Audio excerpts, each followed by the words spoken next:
Hello students, compartment के students के लिए ये वीडियो बहुत ही इंपॉर्टेंट है क्योंकि अगर आपका कंपार्टमेंट एग्जाम आया है तो कुछ गलतियां आपने करी होंगी, उन गलतियों को अवॉइड करना है और क्या आप करो जिससे कि आप पेपर को सही से अटेम्प्ट कर पाओ।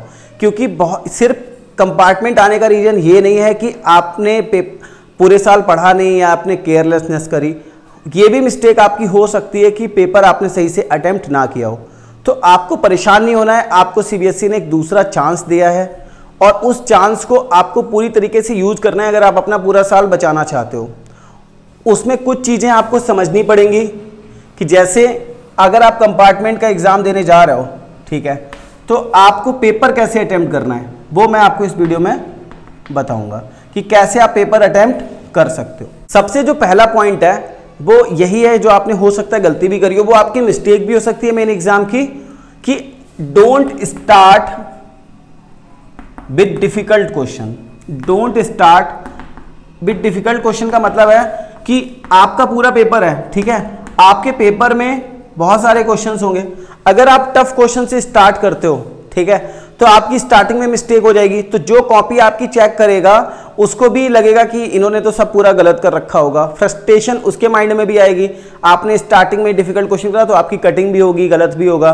तो स्टार्ट कभी भी डिफिकल्ट क्वेश्चन से मत करो, सिलेक्ट करो क्वेश्चंस को, ठीक है, सिलेक्ट करो क्वेश्चंस को, सिलेक्टेड क्वेश्चंस आपको करना है स्टार्ट। जैसे मान लो आपका टोटल 36 क्वेश्चंस हैं, मैं 20 को हटा देता हूं, ठीक है, 20 को तो स्टार्टिंग में आपको देखना भी नहीं है। आपके जो 16 क्वेश्चन है उन 16 क्वेश्चंस में से ऐसा तो बिल्कुल नहीं होगा कि अगर आप 1 मंथ प्रिपेयर करते हो तो उन 16 में से क्वेश्चंस में से आपको 5 क्वेश्चंस भी ना आते हो बिल्कुल परफेक्टली, ऐसा नहीं हो सकता, ठीक है।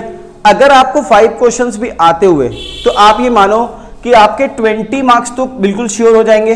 अगर आपको 16 में से 5 क्वेश्चंस भी आते हुए तो ये 20 मार्क्स आपको सबसे पहले विदिन 1 आवर ले लेने हैं हर हालत में, ठीक है।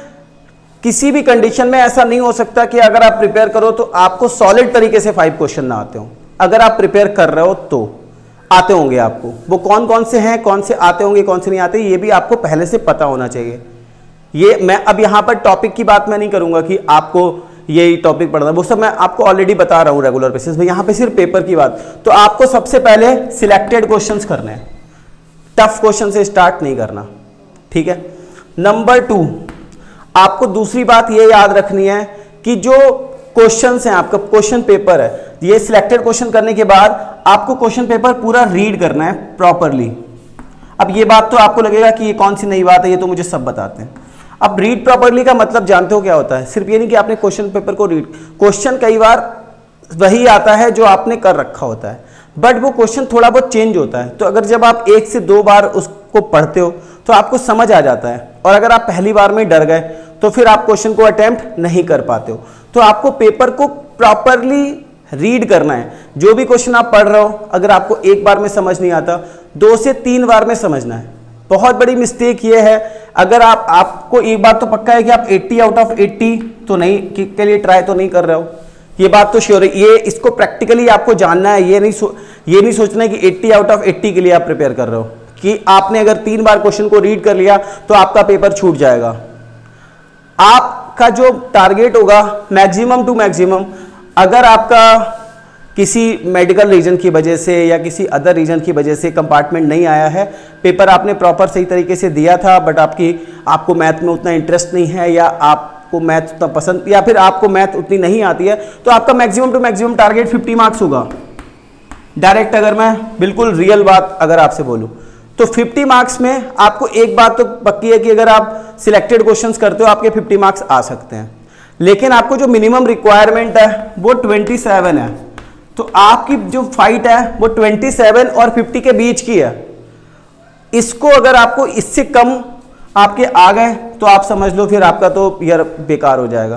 तो इससे कम नहीं आने चाहिए, आपका पहला मोटिव यही होना चाहिए कि इससे कम। तो पेपर को रीड करने का मतलब है कि जो भी क्वेश्चन आप पढ़ रहे हो, स्पेशली 6 मार्क्स 4 मार्क्स के क्वेश्चन जो कि 48, उनको बहुत प्रॉपर पढ़ना है, 1 से 2 बार पढ़ना है। और तीसरा पॉइंट है आपका सिलेक्टेड क्वेश्चन के बाद अटेम्प्ट ऑल क्वेश्चंस। अब ये मैं क्या बोल रहा हूं, अटेम्प्ट ऑल क्वेश्चन का मतलब क्या हुआ?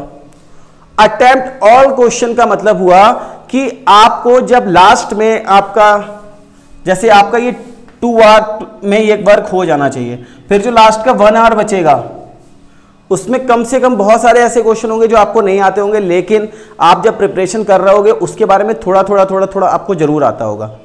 ठीक है, चैप्टर आपके 13 है, उनमें से ही तो क्वेश्चन आएगा, उनमें से कुछ ना कुछ तो आपने पढ़ा होगा, तो क्वेश्चन से रिलेटेड जो चीज भी आपको आती है वो आपको अटेम्प्ट कर लेनी है, पेपर को छोड़ना नहीं है। क्योंकि देखो, अगर आप बाई चांस आप सोचो कि आप 25 पे अटक गए, ठीक है, और आपके 2 मार्क्स टीचर को ढूंढ के देने, वो चाहते हैं कि आप फेल ना हो। क्योंकि कोई भी टीचर, देखो मैं भी बोर्ड की चेकिंग करने जाता हूं, तो ये नहीं होता कि 25 पे आपको अटका दिया जाए। कब अटकाया जाएगा, मजबूरी टीचर की क्या होती है, आपके कोरे पेज पड़े हुए हैं, आपने कुछ अटेम्प्ट ही नहीं कर रखा, उसको जो वो जो मैक्सिमम टू मैक्सिमम दे सकता था 25, उसने वो आपको दे दिए, अब वो कहां पर दे, तो आपको सभी क्वेश्चन अटेम्प्ट करने पड़ेंगे।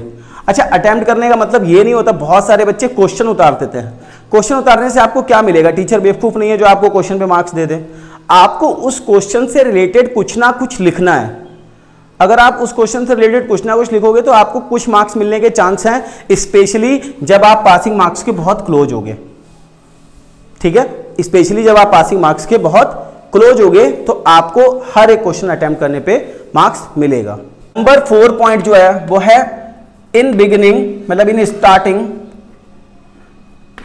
में तो जरूर do neat and clean work, जिससे कि टीचर पे इंप्रेशन अच्छा पड़े। आपको जब क्वेश्चंस आते हैं, मान लो आपको पूरे पेपर में 5 क्वेश्चन आते हैं, 5 को बेस्ट तरीके से आप करो, चाहे उसमें कितना भी टाइम लग जाए, क्योंकि वो 5 आपको लगभग पासिंग मार्क्स तक पहुंचा सकते हैं। आपको पता है, जब हम लोग कंपार्टमेंट आने का रीजन आप सही रिलेट भी करोगे, आप यही नहीं समझ पाए होगे कि क्या आपको पढ़ना है, कैसे आपको पेपर देना है, इस वजह से आपकी कंपार्टमेंट आई होगी।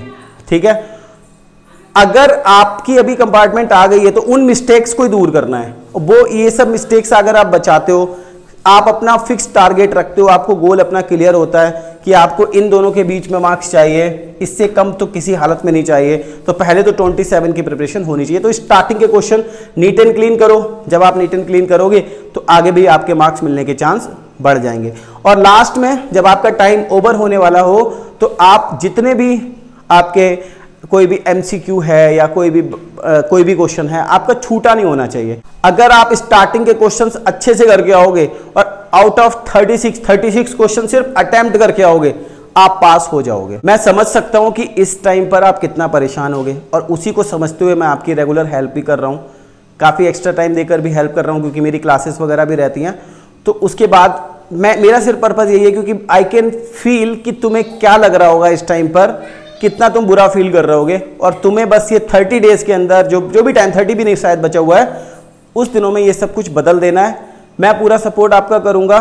चैनल पर नए हो सब्सक्राइब कर लेना। आपके अगर फ्रेंड हैं जो 10th 11th 12th में, तो उनको भी आप सजेस्ट कर सकते हो, बाकी मैं आपकी हेल्प करता रहूँगा। वीडियो पसंद आई है तो वीडियो को लाइक कर सकते हो, जिससे कि मुझे लगे कि हाँ, ये टिप्स आपको हेल्पफुल लगे हैं।